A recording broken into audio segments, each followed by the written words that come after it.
안녕하세요. 저는 과천에 사는 50대 중반의 여자입니다. 저는 평소에도 여기에 올라오는 사연들을 보면서 하루를 시작하곤 합니다. 100세 시대에 아직 반밖에 살지 않은 저지만 얼마 지나지 않아 할머니라는 소리를 들을 나이죠. 저는 아직 할머니라는 소리가 듣고 싶지 않아요. 딸이 결혼하지 않고 영원히 제 품에 있었으면 좋겠어요. 주책이라고 할 수 있지만 사실 저와 딸은 굉장히 어렵게 만나게 됐거든요. 그래서 그런지 다시는 딸을 다른 누구에게도 뺏기고 싶지 않아요. 지금부터 저와 딸에게 무슨 일이 일어났었는지 여러분들께 들려드릴게요. 저는 20대 후반의 나이에 사녀 1남의 막내로 태어난 남편과 결혼을 했어요. 저희 시어머니께서는 남편을 낳기 전까지 온갖 구박을 받고 살았다고 해요. 그래서 아들을 낳기 위해 계속해서 임신과 출산을 반복하셨죠. 결국 5번의 시도 끝에 남편을 낳고 시집살이에서 해방됐다고 하더라고요. 그런데 시어머니께서는 그때 받았던 구박들을 그대로 저한테 하기 시작했어요. 눈만 마주치면 제게 손자 타령을 하시는데 스트레스가 이만저만이 아니었어요. 아침에 눈 떴을 때부터 눈 감을 때까지 아들 노래를 부르시니 혼자 있을 때도 환청이 들릴 지경이었죠. 하지만 저희가 아무리 노력을 해도 임신이 잘 되질 않더라고요. 시어머니께서는 성질이 점점 고약해지더니 제 몸에 문제 있는 게 아니냐며 병원까지 끌고 가서 이상 없다는 소리를 듣고서야 입을 다무셨어요. 아무 문제도 없는데 임신이 되지 않으니 저도 답답했어요. 날이 갈수록 심해지는 시집살이에 저도 진절머리가 나기 시작했죠. 하지만 남편 집안이 워낙 잘 살아서 참고 견딜 수밖에 없었어요. 그렇게 결혼한 지 4년 만에 저는 첫 임신을 하게 되었어요. 하지만 딸이라는 사실을 알게 되었고 저는 아무래도 상관이 없었어요. 제가 힘들게 가진 아이라 딸이든 아들이든 건강하기만 했으면 좋겠다고 생각했죠. 아들을 안 낳으면 구박을 받을 거라는 걸 알지만 그래도 힘들게 얻은 아이잖아요. 어렵게 찾아온 아이라 너무 귀하고 소중했어요. 저는 그렇게 딸을 낳고 구박을 2배로 받기 시작했어요. 구박을 받더라도 아이가 저를 보고 환하게 웃어주면 모든 피로가 가시는 기분이었습니다. 평생 이 조그만 아이를 제가 지켜줘야겠다는 생각을 했어요. 시어머니께서는 저를 괴롭히는 게 도 같으셨는지 이젠 밥상까지 엎으면서 당장 아들 낳으라고 난리를 치시더라고요. 딸도 어렵게 가졌는데 아들 가지라고 하면 금방 임신이 되냔 말이에요. 그렇게 2년이라는 시간이 흘렀고 갑자기 딸이 사라져버린 거예요. 어떤 바람이 불었는지 시어머니께서 딸을 데리고 산책을 가시겠다고 하는 겁니다. 저는 드디어 손녀라고 받아들이는 건가 싶어서 잘 다녀오라고 했죠.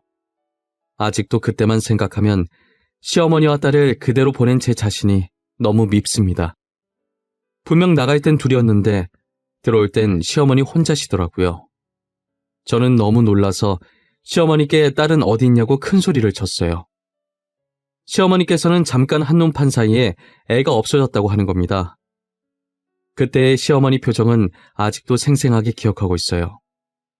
아이를 잃어버린 사람치곤 정말 아무렇지 않은 듯한 표정이었거든요. 저와 남편은 아이가 없어졌다는 소식에 난리가 났습니다. 2달 동안 찾아다녔지만 머리카락 한 올도 찾을 수가 없었어요. 전단지를 아무리 돌려도 연락 오는 사람이 한 명도 없었죠.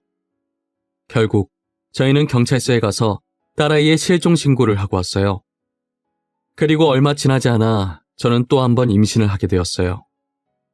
운 좋게 이번엔 시어머니가 그렇게 애타게 찾았던 아들을 낳았습니다. 저는 아들을 낳은 동시에 시집살이에서 해방될 수 있었어요. 저희 부부보다 시어머니께서 엄청 좋아하셨어요. 하루 종일 아들을 안고 계시고 제가 자고 일어나면 밥상도 대령해 주시더라고요. 솔직히 시집살이 살다가 아들 덕분에 이런 대접받으니 속도 없이 좋더라고요. 딸에겐 미안하지만 대접받는 분위기에 취해 아주 잠깐 딸을 잊고 있었어요. 제가 보통 한 번 자면 깊게 잠드는 편인데 이상하게 그날은 자다가 새벽에 한 번 깬 거예요. 화장실 갔다가 다시 자야겠다는 생각에 안방에서 나와서 거실 화장실 쪽으로 걸어갔어요. 그런데 시어머니 방문이 살짝 열려 있었고 통화를 하시는지 시어머니 목소리가 들리더라고요. 그래, 너가 알려준 무당이 정말 용하더라니까. 손주 본 건 다 네 덕이야. 어쩜 그렇게 잘 맞춘다니? 나는 원래 안 믿으려고 했었거든? 근데 너무 신기하다. 나도 처음엔 너처럼 안 믿었거든. 근데 그 무당이 시키는 대로 하니까 우리 며느리도 단번에 아들을 낳은 거야. 너무 신기했다니까. 아니, 손녀가 아들 기운을 다 가져간다고 멀리 보내라고 하길래 그래도 내 핏줄인데 싶은 마음이 들긴 했단 말이지. 근데 이렇게 바로 아들이 생길 줄은 몰랐어. 그래도 내가 잘 사는 집으로 보내줬잖아. 그럼 됐지. 돈 많은 집에서 사랑받으면서 사는 게 네 손녀한테는 더 좋을 거야. 알고 보니 무당이 시어머니께 제 딸을 계속 데리고 있으면 아들은 평생 못 낳는다고 말하는 바람에 자신의 지인을 통해서 딸을 다른 집으로 보냈다고 하는 거예요. 그리고 저희가 딸 실종 신고를 한 날 몰래 다시 경찰서로 가서 딸 찾았다고 실종 신고를 취소해달라고 했다더라고요. 저는 할머니라는 사람이 자기 핏줄인 손녀한테 어떻게 그런 짓을 할 수가 있는지 이해가 가질 않았어요. 저는 모든 사실을 알고 그 자리에서 쓰러졌고 눈을 떠보니 병원이더라고요. 남편이 잠시 물을 가지러 간 사이 제가 일어났고 남편이 병실로 들어오자마자 제가 들었던 것들을 울면서 말하기 시작했어요. 여보, 어떻게 어머님이 그럴 수가 있어? 아무리 아들이 중요해도 그렇지. 낳아준 부모가 이렇게 살아있는데 그 어린 것을 남의 집에 보내냐고. 자기 핏줄이잖아. 일단 진정해봐. 당신 그러다 또 쓰러지겠어. 내가 어머니한테 애 어디로 보냈는지 물어볼게. 내가 다시 우리 딸 찾아올게. 그러니까 제발 당신 몸부터 챙겨. 우리 딸이 너무 불쌍해. 못난 부모 만나서 태어나자마자 미움받고 부모랑 생이별하고. 나 더 이상 어머님 얼굴 보고 싶지 않아. 같은 공간에서 숨도 쉬고 싶지 않아. 알겠어. 우리 분가하자. 당신 퇴원하면 바로 분가해. 알겠지? 지금은 당신 몸 회복하는 것만 생각해. 의사가 몸 많이 약해졌다더라. 제 말을 듣고 남편이 시어머니를 추궁했지만 아이를 어디로 보냈는지 끝까지 말씀을 안 하더라고요. 저는 어떻게든 딸을 찾아보려고 했었지만 늘 허탕이었어요. 남편은 저보고 할 만큼 했으니 아들 봐서라도 이제 그만 포기하라고 하더라고요. 지금 우리 곁에 있는 아들이라도 잘 키워야 하지 않겠냐고 말이에요. 그때까지도 저는 딸 찾는 것을 포기할 수 없어서 아들을 재워놓고 밤마다 딸을 찾아다녔어요. 하지만 이제 이것도 20년 정도 지나니까 저도 슬슬 지치더라고요. 결국 저는 딸을 찾는 것을 포기하고 살았었어요. 아들도 이제 막 성인이 되었고 미국으로 유학을 가고 싶다고 하길래 보내줬어요. 현재는 미국에 있는 대학교에 재학 중이래요. 처음엔 자주 연락을 했었는데 아무래도 멀리 떨어져 있다 보니 자기 생활하기도 바빠서 지금은 어쩌다 한 번씩 연락을 하고 있었어요. 저는 남편과 오붓하게 둘이서 점심을 먹으려고 남편 회사로 찾아갔어요. 회의라도 하는 건지 남편이 자리에 없었어요. 그래서 남편을 기다리려고 가만히 앉아 있는데 비서가 들어오더라고요. 원래 보던 얼굴이 아니어서 저도 모르게 빤히 쳐다봤나 봐요. 그런 저를 보고 활짝 웃으면서 이번에 새로 일하게 된 비서라고 자기를 소개하더라고요. 도도했던 전 비서와 상반되게 엄청 방긋방긋 잘 웃고 싹싹했어요. 안녕하세요. 사모님 맞으시죠? 저는 이번에 새로 일하게 된 비서 강주흔이라고 합니다. 저를 처음 봐서 놀라신 것 같아서 이렇게 인사드립니다. 그래요? 안 그래도 전에 봤던 비서가 아닌 것 같아서 저도 모르게 놀랐나 봐요. 사람 보고 놀라는 거 아닌데 초면에 제가 실례를 했어요. 아니에요. 그럴 수도 있죠. 지금 회장님께서 미팅 가셔서 아직 안 돌아오셨는데 커피라도 드시면서 기다리시겠어요? 미팅 가신 지 좀 돼서 금방 오실 것 같아요. 그럼 그래 줄래요? 괜히 저 때문에 일하는데 방해된 건 아닌가 모르겠어요. 이럴 줄 알았으면 미리 연락이라도 하고 올 걸 그랬네. 지금까지 일했던 비서들과 인사 말곤 해본 적이 없었거든요. 다들 저를 사모님이라고 어렵게 생각하던데 그럴 때마다 제가 더 불편해했었거든요. 그런데 이번에 들어온 비서가 부침성도 좋고 사람 좋은 미소를 하고 있어서 그런지 저도 모르게 비서랑 편하게 말을 하고 있더라고요. 다른 비서와 다르게 저를 어렵게 생각하지 않는 모양이었어요. 저는 그런 모습이 오히려 강단 있어 보이고 마음에 들었어요. 비서가 건네준 커피를 봤는데 비서 손가락에 점이 있더라고요. 저희 딸도 비서처럼 손가락에 점이 있었거든요. 너무 신기한 나머지 또 무례하게 놀라면서 손으로 점을 가리키고 말았어요. 아, 점이요? 괜찮아요. 다들 놀라세요. 모양도 특이하잖아요. 보통 점이라고 하면 동글동글해야 하는데 이 점은 살짝 타원 모양으로 길쭉하니까. 미안해요. 초면에 제가 실수를 너무 하네요. 내가 원래 이런 사람이 아닌데 사실 제 딸도 손가락에 점이 있었거든요. 그래서 너무 신기해가지고. 정말요? 진짜 신기하네요. 여기에 점 있는 사람 흔치 않을 텐데 손가락에 이렇게 큰 점 있는 사람이 잘 없잖아요. 저는 싹싹한 성격도 그렇고 딸과 비슷하게 점 있는 것도 그렇고 이상하게 딸처럼 느껴지는 비서에게 끌리기 시작했어요. 저는 비서의 첫인상이 너무 좋아서 남편과의 약속을 핑계로 자주 가서 친해졌어요. 그러다 보니 남편을 기다릴 때마다 자연스럽게 이야기를 하게 되었고 이야기를 하다 보니 사적인 얘기도 하게 되었죠. 저는 비서의 가정사를 듣게 됐는데 비서도 참 힘들게 살았더라고요. 원래 아버지께서 사업을 하셨었는데 직원이 회사 돈을 들고 도망가는 바람에 망하게 됐다고 하더라고요. 그 당시 비서의 나이가 고작 9살밖에 안 되었다고 했었어요. 한순간에 집안이 무너졌고 갈 곳 없는 처지가 되다 보니 아이를 키울 여력이 되지 않아서 할 수 없이 비서를 보육원으로 보냈다고 하더라고요. 그땐 부모도 없이 혼자서 살아가는 게 적응도 안 되고 너무 힘들었는데 지금은 여러 일을 하면서 돈을 모아 어느 정도 살만해졌다고 하더라고요. 제가 부모는 아니지만 그런 환경에서 이렇게 밝게 커준 게 너무 대견했어요. 괜히 이상하게 잃어버린 딸이 생각나면서 더 챙겨주고 싶은 마음이 들었죠. 비서 얘기를 듣다가 저도 어디에 털어놓은 적 없던 아픈 과거사를 꺼내기 시작했어요. 비서에게 말해도 될 것 같다는 생각이 들었거든요. 전에 내가 말했던 딸 기억하는가 모르겠네. 사실 딸이 3살 되던 해에 잃어버렸어. 20년 동안 찾아다녔는데 흔적조차 찾을 수가 없더라고. 저랑 똑같이 손가락에 점 있다고 했던 그분 말씀하시는 거죠? 그동안 사모님도 마음고생 많이 하셨겠어요. 가끔 딸이 어떻게 컸을지 상상해보는데 이젠 옛날 얼굴도 가물가물해서 상상을 할 수가 없었어. 가끔 주은 씨를 보면 딸 생각이 나서 계속 말을 걸게 되더라고. 주은 씨를 보면 정말 친딸같이 편해.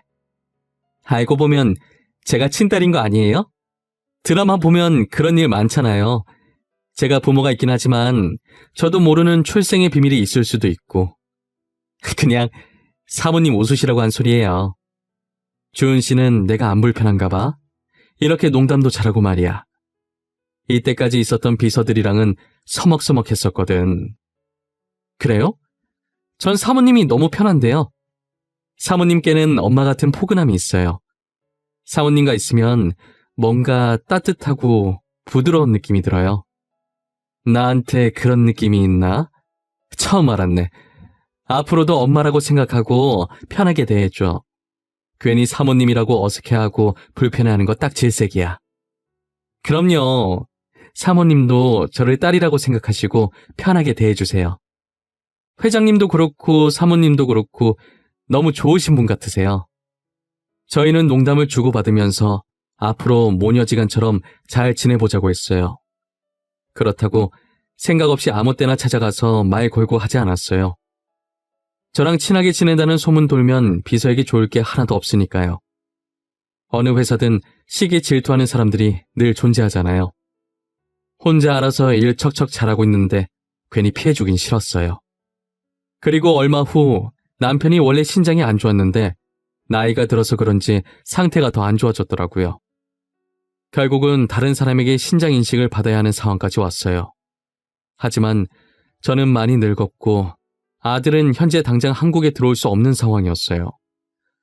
비서는 저희의 사정을 알고 자기가 선뜻 신장 기증을 해주겠다고 하는 거예요. 주은 씨가 신장 기증을 해주겠다니 그게 무슨 소리야. 우린 기증자 나타날 때까지 기다리면 돼. 그러지 마. 아니에요. 회장님께 은혜를 갚고 싶어서 그래요. 제가 비서일 할 수 있게 해주신 것도 회장님이시란 말이에요.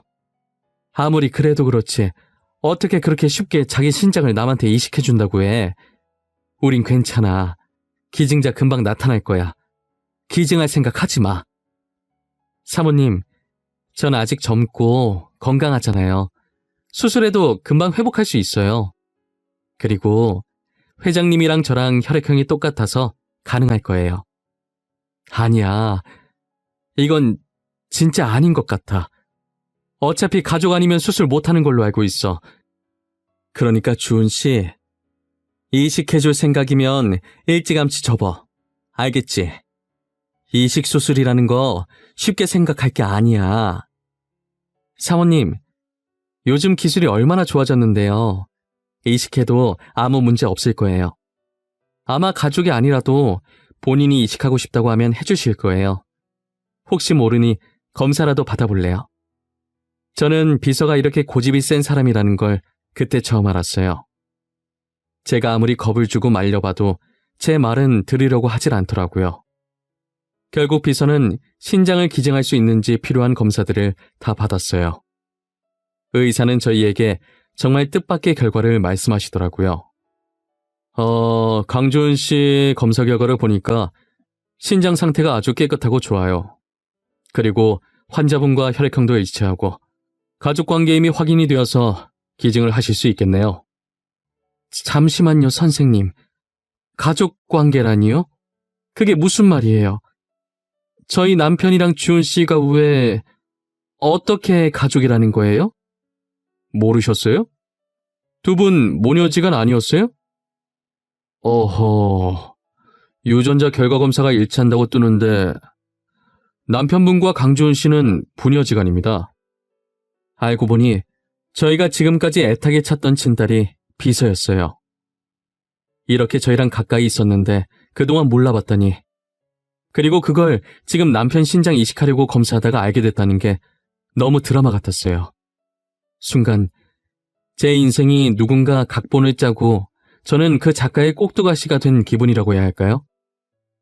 이제껏 친딸을 찾으면 어떤 반응을 보여야 할까 수도 없이 상상을 했었는데 현실에 닥치니 정말 아무 말도 할 수가 없고 믿기지 않는 표정으로 쳐다만 보게 되더라고요. 그동안 제 핏줄이라 비서에게 마음이 갔던 것 같았어요. 비서가, 아니 제 딸이 전에 우스갯소리로 자신이 친딸 아니냐고 농담을 한 적이 있었는데 정말 제 친딸이었다는 게 진짜 놀란 걸 넘어서 헛웃음이 나올 지경이더라고요. 저는 딸을 데리고 남편이 있는 병실로 들어갔어요. 남편은 딸을 보고 당분간 휴가라고 했는데 왜 여기까지 왔냐고 하더라고요. 저는 그런 남편에게 우리 딸이라고 말하니 무슨 이런 인연이 다 있냐고 하면서 딸을 비서로 고용하게 된 사연을 말하더라고요. 사실 자신이 자주 가던 식당에 딸이 홀서빙 알바로 있었는데 너무 눈에 밟혀서 월급을 2배로 줄 테니 비서를 하지 않겠냐고 제안을 했다는 거예요. 이런 식으로 비서를 뽑은 적이 단 한 번도 없었는데 희한하게 핏줄을 알아본 건지 자기가 제안해놓고 자기도 많이 놀랐었다고 하더라고요. 그렇게 딸은 22년 만에 다시 저희 집으로 돌아오게 되었고 시어머니는 딸의 손을 꼭 잡고 연신 미안하다며 눈물을 흘리셨어요. 잘 왔다, 잘 왔어. 내가 정말 미안해. 염치 없는 거 안다만 이렇게라도 사과를 하고 싶어.